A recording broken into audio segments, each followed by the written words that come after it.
पुढच्या बातमीकडे वळूयात। मनोज जरांगेंचा आज भुजबळांच्या नाशिक मतदारसंघामध्ये दौरा आहे। साल्हेर किल्ल्यावर जरांगेंच्या कार्यक्रमाचं आयोजन करण्यात आलंय। जरांगे सप्तशृंगी गडावर दर्शनासाठी जाण्याचीही शक्यता आहे।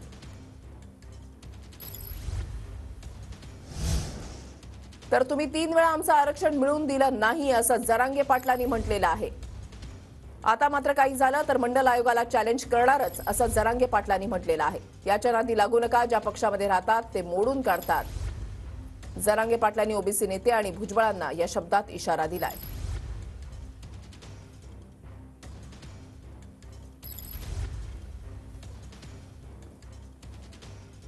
गोरगरिबांच्या लेकराचं वाटोळं करणारे तुझ्यासारखे आम्ही नाही। फक्त आता एवढंच म्हणणं आहे, तुम्ही 3दा आमचं आरक्षण घातलंय।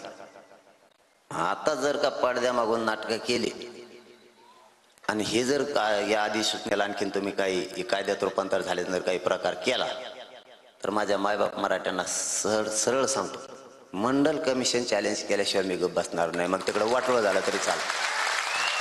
मी छाती ठुकीत होतो, मराठ्यांना ओबीसीत येऊ देणार नाही। ते म्हणतात एवढं सगळे ते घालं ना ओबीसीत, त्याचा त्याला अपमान वाटतं। आता तर पक्षच काढाय त्यांनी, आता काढायला लावलाय। हे थोडे दिवस थांबन हे कुंकडं जातं, हे रच्चित निघून जाईल, तुम्हाला थोडं पडायची येईल। याच्या काय नाही लागतात, तुमचं वर्चस्व आहे, तुमची प्रतिष्ठा, याच्यासाठी नका घालू। गेले शहाणं नाही, ज्या पक्षात राहत ते पक्षात मोडीत येते।